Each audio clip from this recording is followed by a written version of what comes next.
ఇక్కడ ఘట్టి సుబ్రహ్మణ్యేశ్వర స్వామి ఆలయం దగ్గర ఇన్ని నాగదేవతల ప్రతిష్టలు ఉన్నాయి. ఇదేమో వేప చెట్టు, ఇదేమో పెద్ద రావి చెట్టు.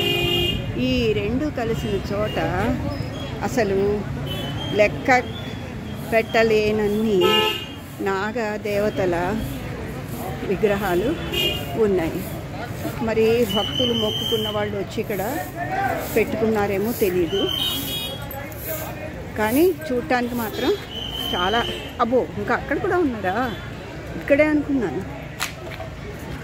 ఇంత పెద్ద రావి చెట్టు ఉంది కదా, అది వేప చెట్టు కదా.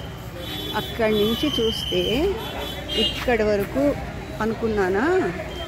ఇప్పుడు ఇంకా అవన్నీ కూడా, ఇంకా అక్కడ వేప చెట్టు ఉంది, అక్కడ వరకు ఆ మనిషి నిల్చుంది కదా ఆవిడ, ఆ చివరి వరకు కూడాను అన్నీ నాగదేవత ప్రతిష్టలే. అబ్బా అబ్బా, కళ్ళు సరిపోవట్లే చూడటానికి, అంత బాగున్నాయి. ఇక్కడ చిన్న మందిరం కూడా ఉంది పూజలు చేయటానికి.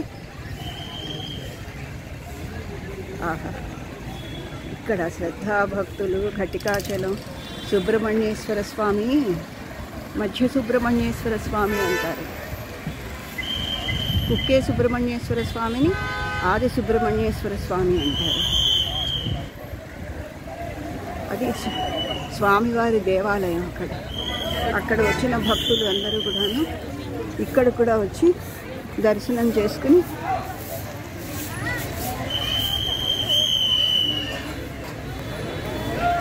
సంతోషం. పిల్లలందరినీ తీసుకొచ్చి, ముఖ్యంగా సంతానకారకుడు కదా సుబ్రహ్మణ్యేశ్వర స్వామి, పిల్లల్ని తీసుకొచ్చి మొక్కిస్తున్నారు. పిల్లల కోసం మొక్కుకున్నారు.